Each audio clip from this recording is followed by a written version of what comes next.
আততায়ীর হামলার শিকার হয়েছেন স্লোভাকিয়ার প্রধানমন্ত্রী রবার্ট ফিকো। তাকে গুলিবিদ্ধ অবস্থায় হাসপাতালে ভর্তি করা হয়েছে। হত্যাচেষ্টার অভিযোগে একজনকে আটক করেছে দেশটির পুলিশ।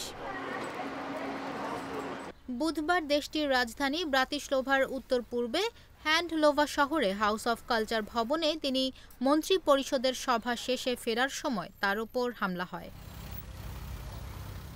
এ হামলায় প্রধানমন্ত্রী হাতে, পায়ে এবং পেটে গুলিবিদ্ধ হয়েছেন। গুলিবিদ্ধ হওয়ার পর তার দেহরক্ষীরা তাকে দ্রুত হাসপাতালে নিয়ে যান। তার শারীরিক অবস্থা আশঙ্কাজনক বলে জানিয়েছে দেশটির গণমাধ্যম। হামলার ঘটনায় স্লোভাকিয়ার গণমাধ্যমে বলা হয়েছে, হামলাকারী একজন ৭১ বছর বয়সী পুরুষ। তার নাম জুরাজ সিন্টুলা। তিনি স্লোভাকিয়ার লেভিস শহরের বাসিন্দা এবং পেশায় একজন লেখক। হামলাকারী ওই ব্যক্তি ৩টি কবিতা সমগ্র লিখেছেন। তিনি স্লোভাকিয়ার লেখকদের একটি সংগঠনের সদস্য। এছাড়া সন্দেহভাজন এই হামলাকারী DUHA নামের একটি সাহিত্য ক্লাবের প্রতিষ্ঠাতা। স্থানীয় একটি সংবাদ মাধ্যম সন্দেহভাজন ব্যক্তির ছেলের বক্তব্য প্রকাশ করেছে। তিনি বলেছেন, বাবার চিন্তাভাবনা, পরিকল্পনা সম্পর্কে সত্যি তার কোনো ধারণা নেই।